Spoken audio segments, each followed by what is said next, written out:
Hey everyone, I'm Bonnie Cha, Senior Editor at CNET.com, and I'm here with your first look of the Palm Pre 2 for Verizon Wireless.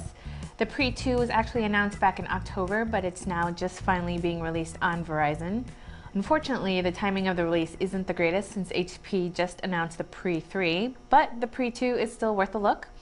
The design of the phone is very similar to the previous versions of the Pre.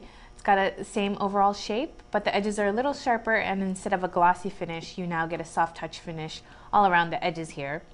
The screen remains the same at 3.1 inches with an HVGA resolution. It's sharp and clear, but I have to say that it looks quite small now after testing smartphones with 4-inch displays. Part of that reason is because you have the gesture area right below the screen where you can return to the home screen or return to the previous page. The QWERTY keyboard doesn't feel all that different from the one on the Palm Pre Plus. I've got pretty small hands, so I don't have a lot of problems using the keyboard, but I think if you got larger thumbs, it'll take some adjustments since the buttons and keyboard space isn't particularly roomy. But the design isn't what's important here, it's the OS. It's been a long time since we've had a WebOS device to test out, and I've definitely missed it because I think it's a great operating system.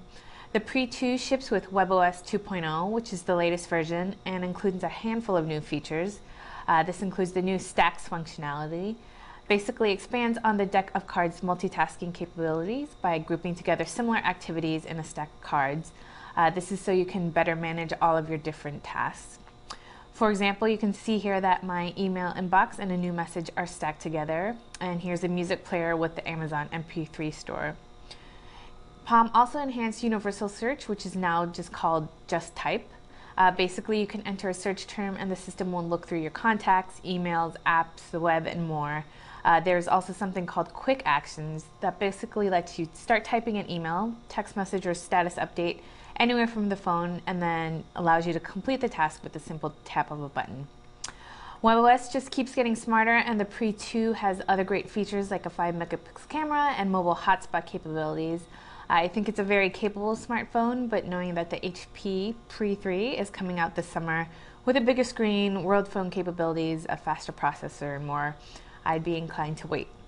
If you can't though, the Pre 2 is available now for $149.99 with a 2-year contract. I'm Bonnie Chan. This has been your first look at the Palm Pre 2.